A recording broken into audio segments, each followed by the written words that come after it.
I was sleeping one night and I heard a voice, and it said, I thought it was God talking to me. He said, "Hampton, you are going to be a great missionary someday, and you're going to help people who need money and the school supplies and whatever they need to help them." And I woke up like, "Is somebody else here?"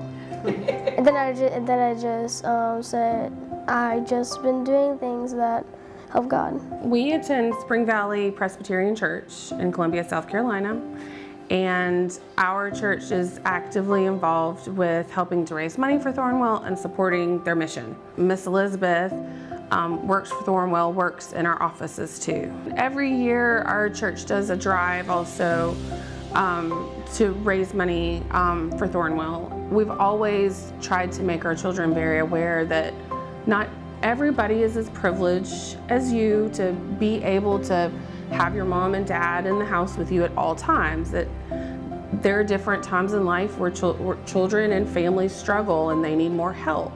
And that, we're lucky that Thornwell is here to help, those families when they need it. When I look at my family, I see that we have things that need to keep us healthy. And then when I look at my sister, I see her like the best sister in the world. And then when I look at some families that don't have the things they need, it's actually kind of like feels like I'm sorry for them.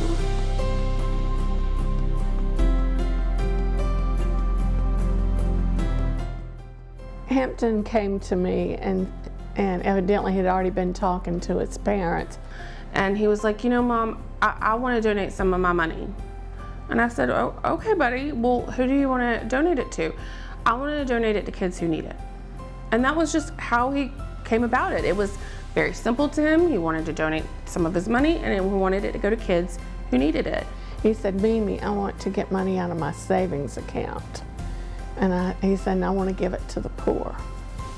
And I said, "Okay." I give him money for good grades. So he'll put his money for good grades in there, or if he gets birthday money. And I said, "Well, we're going to go to the bank first." I was in the car with my grandma. She was taking me to the bank. And I just went through the numbers in my head, what to give to Thornwell. And I was like, let's see. I get $20 A's, B's, or gold. And then I just like, 20 is not enough. Some people need school supplies, books to read and learn, and food to eat. And then I just said, it's 100. And we walked into the bank, and I said, "Now you need to tell the teller how much you want to get." And so he said, "Okay, I'd like to withdraw $100.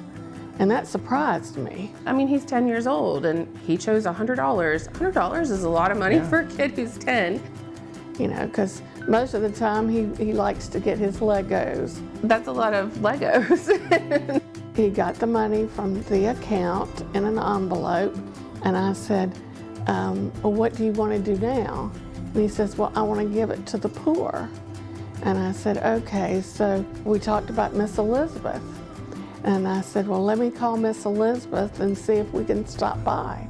As we went into the room, he still had the envelope in his hand, and he gave it to Miss Elizabeth and said, "Miss Elizabeth, I'd like for you to give this to Thornwell to help the kids." She explained to Hampton exactly how those money will help the children here at Thornwell, and it'll also help parents too. She gave him a receipt and explained that he would be getting a thank you note from Thornwell at some point. The thank you letter told me that I helped somebody get a family and get through something, and it felt like I've done the right thing, and I know that they are in a safe home. I was so proud of him for coming up with his own idea, getting it out of his account, and using it to help other children.